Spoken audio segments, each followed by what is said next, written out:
আলহামদুলিল্লাহ। দোয়া দোয়া ভাই, দোয়া করি একটু। আপনারাও দোয়া করেন আর ভিডিও শেয়ার করবেন। যত বেশি শেয়ার করবেন তত বেশি মানুষের সামনে যাবে। আর সবাই দুই হাত তুলে দোয়া করি। কারণ একটু আগে ইরান যে ঘটনা ঘটাইছে আর ইসরায়েল থেকে যে বার্তা আসছে, এখন পর্যন্ত অনেকটা ধোঁয়াশা আটকায় আছে। নিহু কি আসলে মরে গেছে কিনা আল্লাহ ভালো জানে। তো আমাদের ইরানের সর্বোচ্চ নেতা যখন আমরা সেম ঘটনাটা বললাম, আমিও নিউজটা করেছিলাম যে না, তিনি নিরাপদে আছেন, ইরান স্বীকারোক্তি দেয় নাই। এখন ইসরায়েলও সেম স্টাইলে স্বীকারোক্তি দিচ্ছে না, হতে পারে বাইচা আছে, আবার শেষও হয়ে যেতে পারে।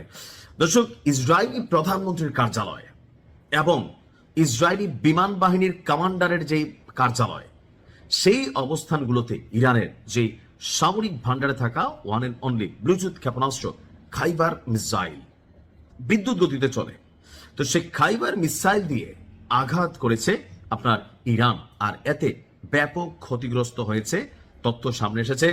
অবস্থান নিহুর এখন পর্যন্ত স্পষ্ট না। নিহু কি এই অভিযানের সময় তার কার্যালয়ে ছিল, তার বাসভবনে ছিল? তথ্যসূত্র বলছে ছিল।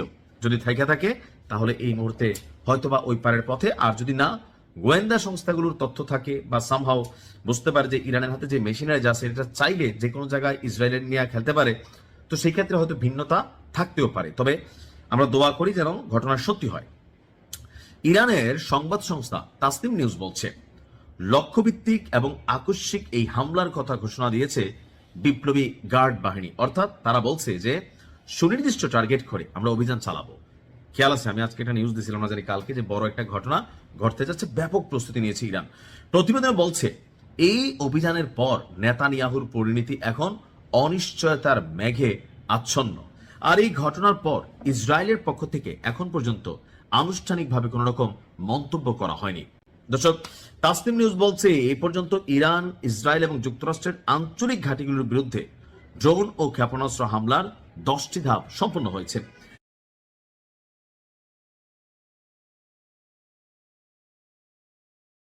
এখন ইরানের দাবি, ইসরায়েলি প্রধানমন্ত্রীর যে কার্যালয়, সেই কার্যালয়ে তাদের মিসাইল টার্গেট করেছে, হিট করেছে, এমনকি তার যে বাসভবন সেখানেও একযোগে চালানো হয়েছে। কিছু মনে করতেছে না?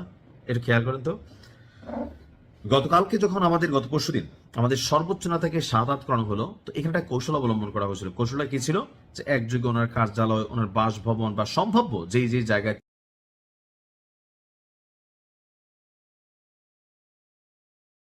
একসাথে একটা সিরিজ অভিযান চালাইছিল, যেন এ থেকে যদি তিনি বিয়ে যান বি শেষ হবে, বিয়ে থেকে সি যান সি শেষ হবে, যেখানেই হোক কোথাও না কোথাও তো আছে।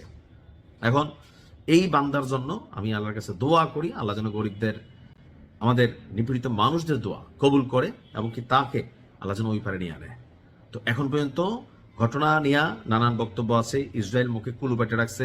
আন্তর্জাতিক কিছু গণমাধ্যম বলছে যে নিহু কার্যালয়ে ছিল, কেউ বলছেন বাসভবনে ছিল, কেউ বলছেন যে রেস্টে ছিল, কেউ বলছে যে বাংকারে ছিল, কেউ বলছে শেষ আলহামদুলিল্লাহ, কেউ বলছে না এখনো শিওর হওয়ার নেই, আমরা ছবি দেখি নাই। আবার এআই দিয়ে অনেক এডিট করা ছবি ভিডিও ভাইরাল হয়ে গেছে, কিন্তু এআই দিয়ে এগুলা অরিজিনালি আমি যতক্ষণ পর্যন্ত আপনাদেরকে নিউজটা না দিচ্ছি, অথবা যারা আন্তর্জাতিক গণমাধ্যম অথেন্টিক তাদেরকে ফলো না